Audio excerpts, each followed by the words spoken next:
We'll begin in Abuja, where following advisories from the United States and Britain warning of a possible terror attack in the nation's capital, the Nigerian police force has deployed tactical squads to upscale security in the FCT. Sifon Essien has the story. The authorities are trying hard to allay fears, especially among residents of Abuja, over the terror alert advisories that have triggered concerns. Despite dismissing the advisories as alarming, we gathered that the security agencies are leaving nothing to chance.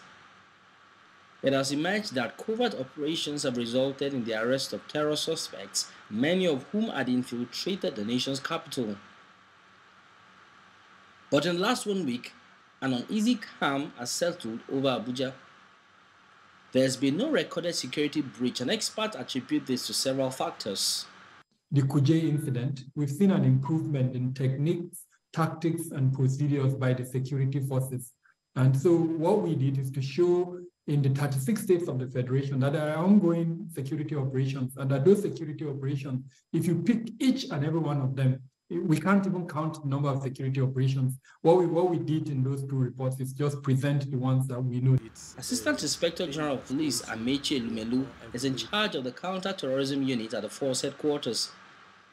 His unit recently conducted a counter-terrorism simulation in Abuja with emphasis on protection for schools. The Joint Terrorism Analysis Branch, the branch that counters violent extremism, the branch that liaises with different governments and different people, and the tactical branches, which are a little bit on the quiet side. The exercise is expected to morph into a full-fledged operation. It's a thing that's going to reoccur every 3 months or so, so that if there's any situation like that, everybody knows what role to play when it has to do with that. For its part, the FCT Police Command has deployed tactical teams. We have deployed all our intelligence assets, including our tactical units, joint patrol in the night, in the daytime, stop and search raiding, ongoing. So as we speak, Abuja is very, very safe.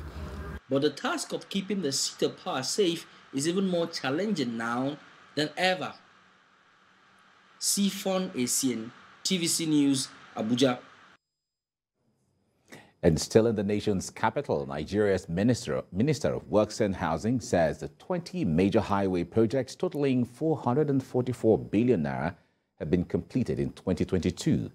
Babatunde Fashola identifies inadequate funding as a major challenge hindering the completion of many other road projects in the country. National Assembly correspondent Joke Adisa has the story. It's a busy period at the National Assembly as various agencies of the federal government appear before many of the standing committees to defend their 2022 expenditures and confirm the projection for the coming year. Babatunde Fashola before the Works Committee gives an overview of the ministry's 515.95 billion naira for 2022. He says inadequate funding and shortage of younger engineers as a result of the ban on employment are the major challenges facing the ministry. The minister says 20 major highway projects have been completed in 2022 at the sum of 444.32 billion naira, while 59 others are near completion. The committee applauded the commitment of the leadership of the ministry and gives it a clean bill of health. Our obligations for works done in terms of outstanding certificates must not be made a subsidiary obligation. This is the way to keep the economy going. It is those suppliers, those small companies who ultimately get these monies. So we must not leave them behind. So many projects have been completed through private partnership. So of course we know the budgetary allocation we have is not enough. So the only way is engaging private partners. I'm glad MTN are showing interest and other multinational companies. Elsewhere, the Science and Technology Committee hosted Shared Science and Technology, CHESCO, NOTAP, and the Energy Commission of Nigeria. The committee renews its commitment to addressing the challenges of shortage of personnel at CHESCO. It also promises to give the needed support to the commission to drive Nigeria's renewable energy vision. We must exploit the renewable energy sector for the good growth of our economic sector and of the development of our youth. To achieve these goals, the management of ECN must look beyond the meager budgetary allocation, seeking alternative funding platforms. More agencies of the federal government are slated to take their turns before the standing committees of the House of Representatives up until the 15th of November. Joke Edsa, TVC News, Abuja. And talking politics now, the presidential flag bearer of the All Progressives Congress, Bola Ahmed Tinubu, has presented his action plan to captains of industry and other key players in the private sector. During the presentation, the former Lagos State governor promised his administration will revive Nigeria's dead industry if elected in 2023. TVC News' Tolulope Ogunjobi has the story.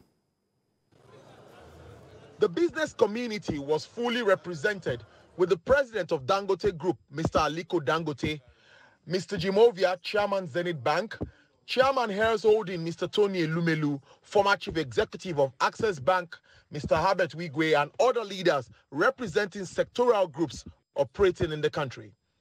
Political associates, party leaders, state governors, former and serving senators and lawmakers, senior officers of the campaign council were also in attendance. The APC presidential candidate, Asiwaju Bola Ahmed Tinubu, laid out his action plan before the business leaders and solicited for their support. He believes that a viable economy requires collaboration between political and business leaders. We must target, and we will, I assure you, target growth at very least. We must achieve GDP growth of minimum 6%, if not 10% per annum. Promote agriculture. We shall continue to press reforms in the sector that will increase productivity, improve farm incomes while lowering food prices, and bring enough food to the table of ordinary people.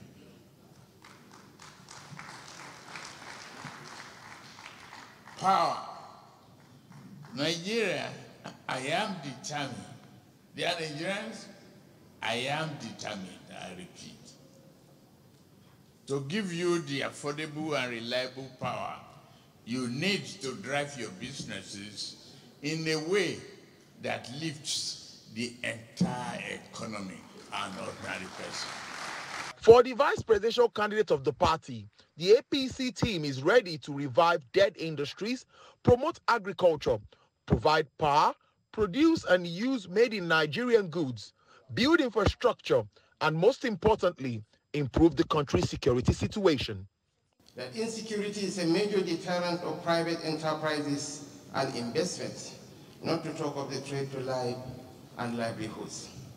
That is why we plan to adopt a proactive and intelligence-driven approach to addressing the nation's security challenges. These will include bolstering security forces in numbers, training, equipment, salaries, and welfare. In the last 8 years, our defense budget has increased from 400 billion naira to 1.2 trillion naira per annum. In similar vein, our administration is prepared to make the necessary further investments in order to significantly reduce the nation's security threats. On the other topical matter of the economy, our target, is rightly encapsulated by my principal, is to achieve double-digit GDP growth within a couple of years. At that time, we all, through his leadership, also created the Lagos Lacete document, which was a sectoral dissection of what the economy and the economics of Lagos should be for the next 5 to 10 years. You will recall also that it was also during his time that we usually have a regular interactive session with the organized private sector. And you also recall that during his time, several firsts were recorded. The event also featured a panel session largely made up of young Nigerians who brought their minds intelligently on the developmental plan of the APC, which according to them is highly achievable. Tolulope Ogunjobi, TVC News, Lagos. The Atiku Kowa Presidential Campaign Organization says Nigerians should blame the APC-led administration for the dwindling value of the Nigerian currency and the security situation in the country. The Director of Strategic Communication, Dele Momodu, at a media briefing in Abuja, said that despite denials by the federal government, the security situation in the country is in dire straits. Our candidate is deeply concerned by the cost of living crisis, which is daily worsened by the hyperinflation on Nigerians by the ineptitude of the APC administration.